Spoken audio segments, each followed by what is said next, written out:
અમેરિકાના રાષ્ટ્રપ્રમુખ Donald Trump જેમના એક નિર્ણયથી કબૂતરબાજી કરનારાઓમાં હાલ તો ફફડાટ વ્યાપી ગયો છે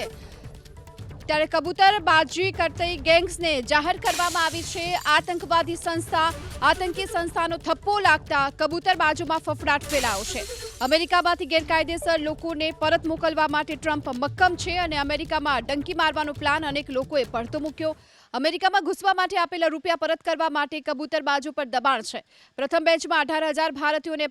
પરત મોકલી દેશે અમેરિકા અને ઉત્તર ગુજરાતથી યુએસએમાં ડંકી મારવાનો અનેક લોકોનો પ્લાન હાલ તો ચોપટ થઈ ચૂક્યો છે ઉત્તર અને મધ્ય ગુજરાતમાંથી ગુજરાતીઓને કબૂતરબાજો અમેરિકામાં ઘુસાડે છે 80 લાખથી લઈ 1 કરોડ રૂપિયામાં અમેરિકામાં ઘુસાડવાનો પ્લાન કરે છે જમીન મકાન વેચી વ્યાજે પૈસા લઈ લોકો અમેરિકામાં ઘૂસે છે અને ગુજરાતી અનેક લોકો પૈસા દઈ અમેરિકામાં ગેરકાયદે ગયા હોવાના પણ અનેક બનાવો સામે આવ્યા છે કારણ કે અમેરિકામાં ઘૂસવા જતા ડિંગુચાના પરિવારના કરુણ મોત થયા હતા ગાંધીનગરના ડિંગુચા ગામના એક જ પરિવારના 4 લોકોના મૃત્યુ થતા આ સમગ્ર કારસ્તાન બહાર આવ્યું હતું કેનેડાની બોર્ડર પર -40 ડિગ્રીમાં પરિવાર થીજી જતા તેના મોત થયા હતા કેનેડા મેક્સિકોની બોર્ડરથી અમેરિકામાં ઘુસાડતી અનેક ગેંગ સક્રિય છે અને એવામાં હવે યુએસના પ્રમુખ ટ્રમ્પના એક નિર્ણયથી કબૂતરબાજોની મુશ્કેલી વધી છે કારણ કે આ કબૂતરબાજોનું કામ કરતી ગેંગ્સને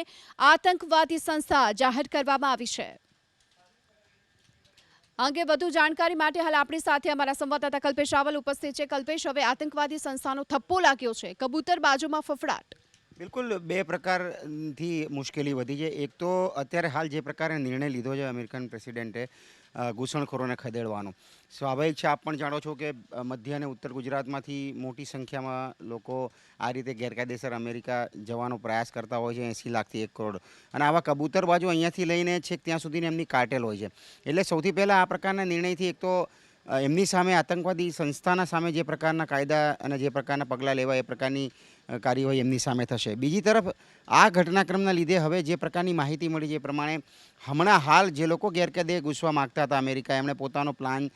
હોલ્ડ પર રાખ્યો છે એમના સપના અત્યારે અધૂરા છે અને એટલું જ નહીં પણ એવી પણ માહિતી જાણવા મળી રહી છે કે જે રૂપિયા આપેલા હશે કબૂતરબાજોને એમને પણ પરત મેળવવાના પ્રયાસ કરવામાં આવી રહ્યા છે એટલે કબૂતરબાજોની તો મુશ્કેલી વધી જ છે પણ હાલ ગેરકાયદે ઘૂસણખોરી કરવાના જે લોકો સપના જોઈ રહ્યા હતા તેમના સપના પર પણ હાલ બ્રેક લગાવવાનો વારો આવ્યો છે જી આભાર આપનો આ સમગ્ર માહિતી બદલ તો હવે આ કબૂતરબાજી કરનારાઓની ગેંગ્સને આતંકવાદી સંસ્થાનો થપ્પો લાગી ચૂક્યો છે અને તેના કારણે તેમનામાં ફફડાટ જોવા મળી રહ્યો છે